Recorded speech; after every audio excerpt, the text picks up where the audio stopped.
मैं हूं कैलाश जायसवाल और आप देख रहे हैं भारत 24। भारत 24 की टीम आज पहुंची हुई है राजनांदगांव। राजनांदगांव सीट जो है वो प्रदेश की सबसे हाई प्रोफाइल सीट मानी जाती है, जहां एक तरफ प्रदेश के पूर्व मुख्यमंत्री डॉक्टर रमन सिंह यहां पर चुनावी मैदान में है, वहीं दूसरी तरफ प्रदेश के मुख्यमंत्री के करीबी माने जाने वाले गिरीश देवांगन जो है वो कांग्रेस के प्रत्याशी बनाए गए हैं। हम आज राजनांदगांव में जानेंगे कि जनता का मूड क्या कहता है और किस ओर जनता का जो करवट है वो बदलता है। हमारे साथ बीजेपी और कांग्रेस के अलावा अन्य पार्टी के लोग भी हैं। हम उनसे जानेंगे कि आखिर में किस तरीके से यहाँ पर चुनावी हलचल चल रहा है और क्या चल रहा है। मैं सबसे पहले आपके पास आऊँगा, आपसे जानूंगा कि आखिर में किन मुद्दों को लेकर आप सरकार के जनता के बीच जा रहे हैं। हम लोग भूपेश बघेल के जो जन घोषणा पत्र थे पिछले चुनाव के, उसके वादा खिलाफी को लेकर के जनता के बीच जा रहे हैं। यहाँ भय का माहौल है, कानून व्यवस्था पूरी ध्वस्त हो चुकी है, बेरोजगारी दर बढ़ चुका है, सड़कें खराब है, किसी भी प्रकार का कोई डेवलपमेंट इन 5 सालों में नहीं हो पाया। इन बातों को लेकर हम जनता के बीच जा रहे हैं। भय, भूख और भ्रष्टाचार की यहाँ पर जो है उनको बीजेपी जनता के बीच लेके जा रही है, किस तरीके से यहाँ पर आप देखते हैं? देखिए, सबसे पहले तो मैं आपका संस्कार दानी में स्वागत करता हूँ। वैसे मेरे काबिल दोस्त ने बताया कि इस मुद्दों पे रहेगा। मैं और हमारी जनता, राजनांदगांव की जनता, पिछले 5 साल में रमन सिंह जी जो यहाँ के विधायक हैं उनको नहीं देखे हैं।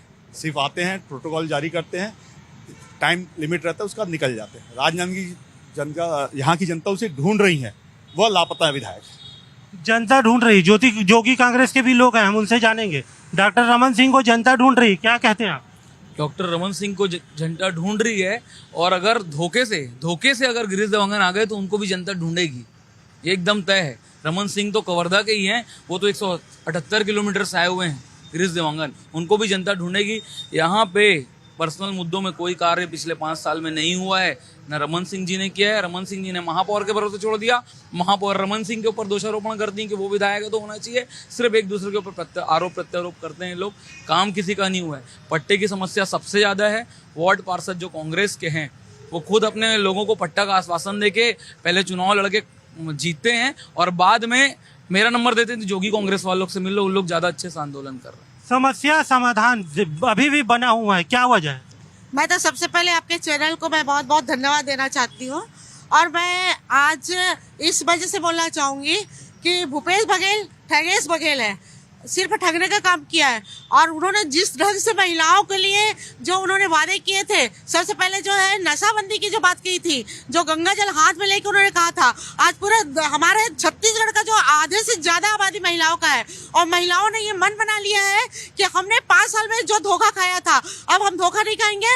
और जो उनके घर में जो आए दिन जो शराब पीकर आते हैं और उनके यहाँ जो अहिंसा हो रहा है, अपराध घटित हो रहा है, छोटी बच्चियों का माँ बहनों पे जो रेप और बलात्कार की घटना हो रही है, आज मन बना लिए महिलाएं कि हम भारतीय जनता पार्टी की सरकार बनाएंगे जो 15 साल में। शराबबंदी सबसे बड़ी मुद्दा है, जी क्या कहेंगे? सबसे बड़ी बात है शराबबंदी तो है ही। इनका पूरा घोषणा पत्र झूठा है। अरे कितना भी घोषणा कर लें, इनका घोषणा पत्र में ना सबसे बड़ी बात विश्वसनीयता का संकट है। आज मैं उदाहरण देता हूँ, आज राहुल गांधी जी भी आए थे राजनांदगांव में, अभी सभा करके गए हैं। भूपेश बघेल जी भी आए थे।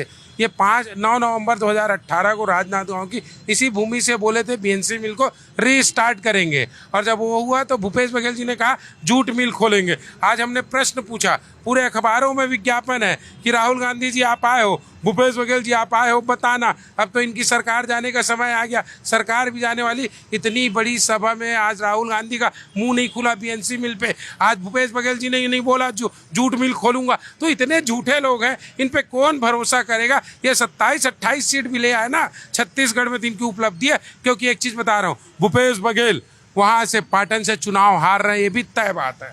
27-28 सीट पर लटक रही है कांग्रेस, क्या कहेंगे? 27-28 सीट पर तो कौन लटक रही है तो आपका सर्वे ही बता चुका है, हमको बताने की जरूरत नहीं है।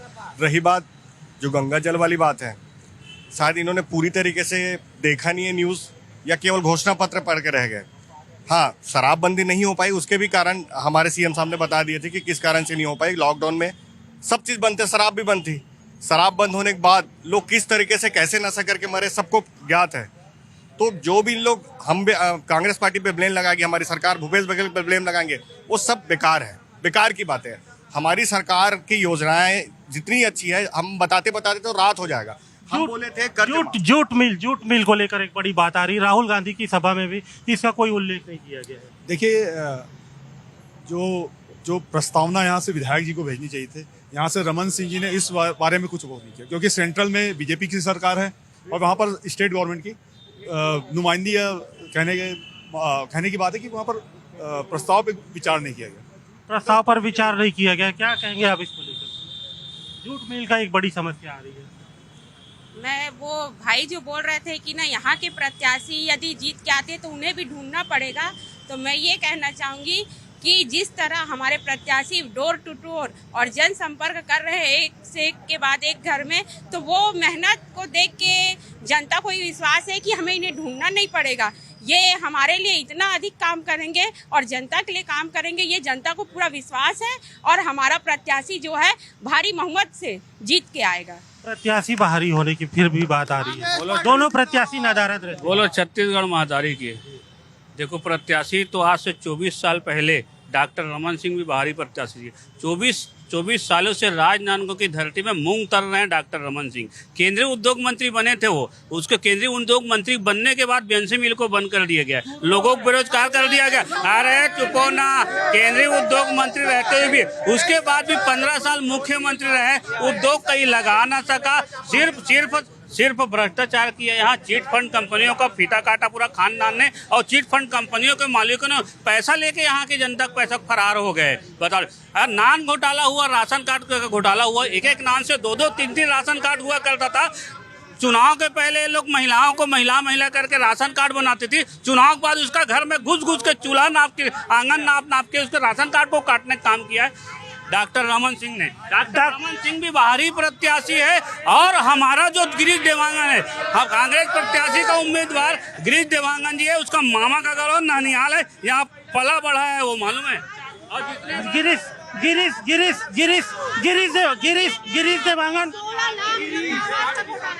देवांगन का मामा गांव है, वो प्रत्याशी है। क्या ये कितना सच है? गिरीश देवांगन केवल 5 दिन का मेहमान है, उनके बाद ये यहाँ कभी दिखेंगे नहीं। उनका जमानत जब्त हो रहे, भी बता देता हूँ आपको, कोई जानता नहीं उनको।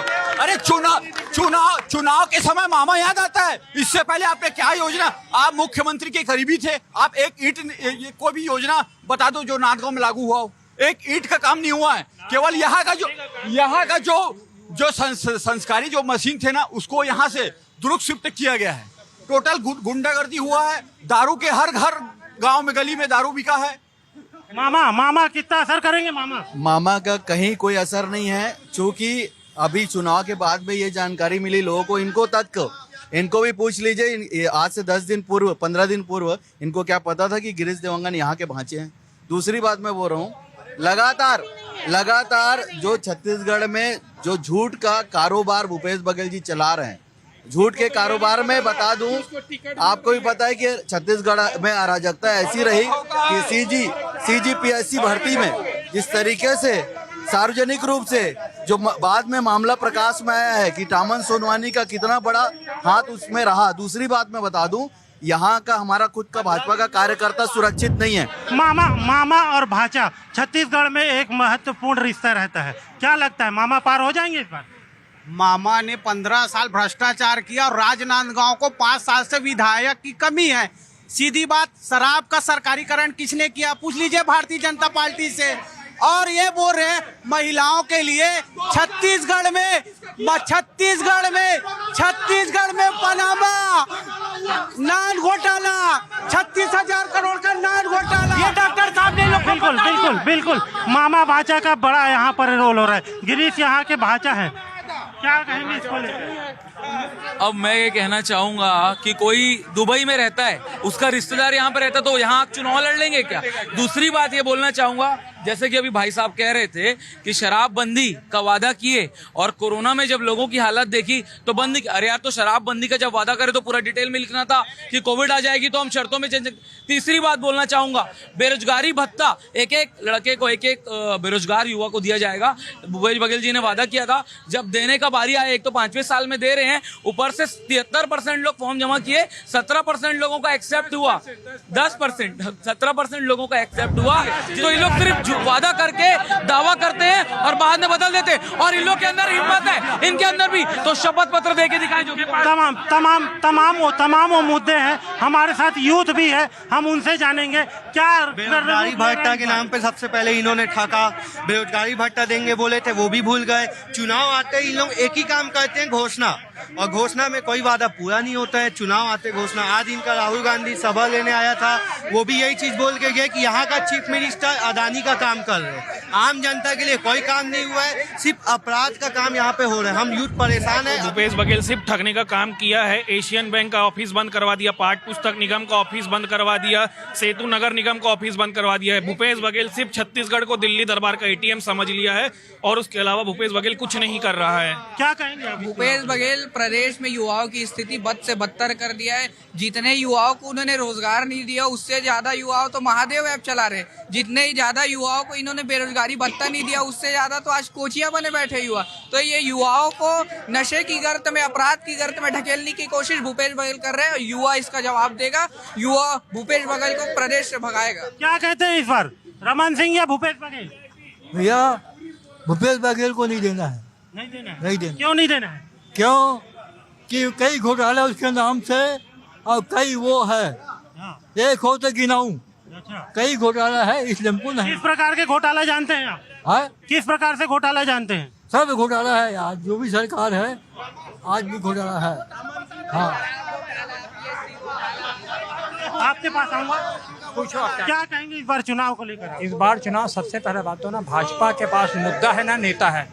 नेतृत्वहीन हो चुकी भाजपा, और मुद्दा भी इनके पास कोई भी ऐसा मुद्दा नहीं है जिस मुद्दे को लेकर ये जनता के बीच में जाएं कि इस मुद्दे पर हम चुनाव लड़ रहे हैं करके, क्योंकि इनके पास कोई मैनिफेस्टो भी नहीं है अभी तक से, ना कोई चेहरा भी नहीं है। इससे साफ जाहिर होती है कि भाजपा हतोत्साहित हो चुकी है और सिर्फ इनके पास में एक ही नारा है, बेबुनियाद इल्जाम लगाना। पिछले 5 साल में भूपेश बघेल सरकार ने अपनी योजनाओं के आधार पर, भूपेश बघेल की सरकार से, योजना से हर व्यक्ति लाभान्वित हुआ है।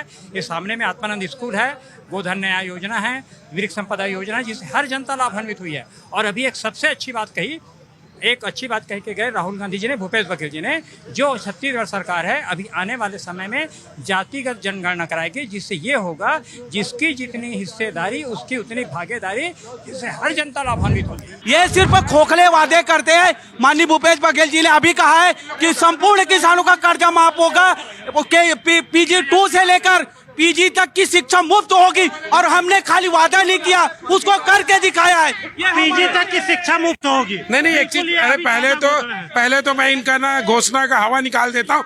क्या बोले जातिगत गणना करेंगे, जनसंख्या कराना किसका काम है मालूम? केंद्र सरकार का। आप लोग क्यों घोषणा की हो? तो आपकी हिम्मत है क्या? करवा सकते हो क्या?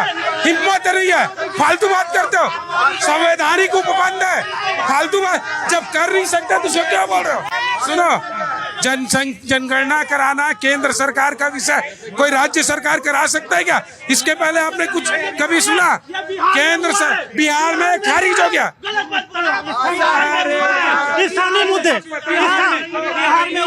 स्थानीय मुद्दे को लेकर चर्चा करते हैं। बिहार ने शुरू किया जातिगत जनगणना, सुप्रीम कोर्ट ने बोल दिया ये केंद्र सरकार का विषय है, बिहार के उसको रोक दिए, और इन लोग यहाँ हवा में माल बना रहे हैं। लगातार 3 बार हो गया और चौथी बार अभी यहाँ से विधानसभा लड़ रहे डॉक्टर साहब। बाहरी कैसे हो? पहली बात। दूसरी बात, राजनांदगांव की सबसे बड़ी आबादी नगर निगम क्षेत्र की है। आप उनका एक पोस्टर देखिए, महापौर की फोटो नहीं लगाते, मतलब महापौर क्या काम करेंगे? बिल्कुल काम दिया गया था, रेडी टू ईट को छीनकर जो है ना ठेके में दे दिया है।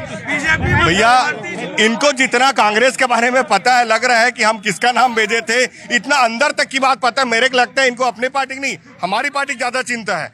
रही बात लोकतांत्रिक प्रक्रिया, हमारी पार्टी में एक छोटा सा कार्यकर्ता से पार्षद, निगम का कोई भी कर्मचारी, वार्ड का कोई कर्मचारी विधानसभा का दावेदारी कर सकता है।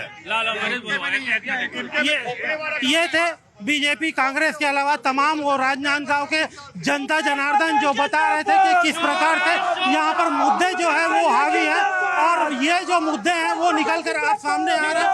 7 तारीख को मतदान होगा, और 7 तारीख को मतदान के बाद 3 तारीख को पता चलेगा कि राजनांदगांव की सीट किसको जाती है, बीजेपी या कांग्रेस को।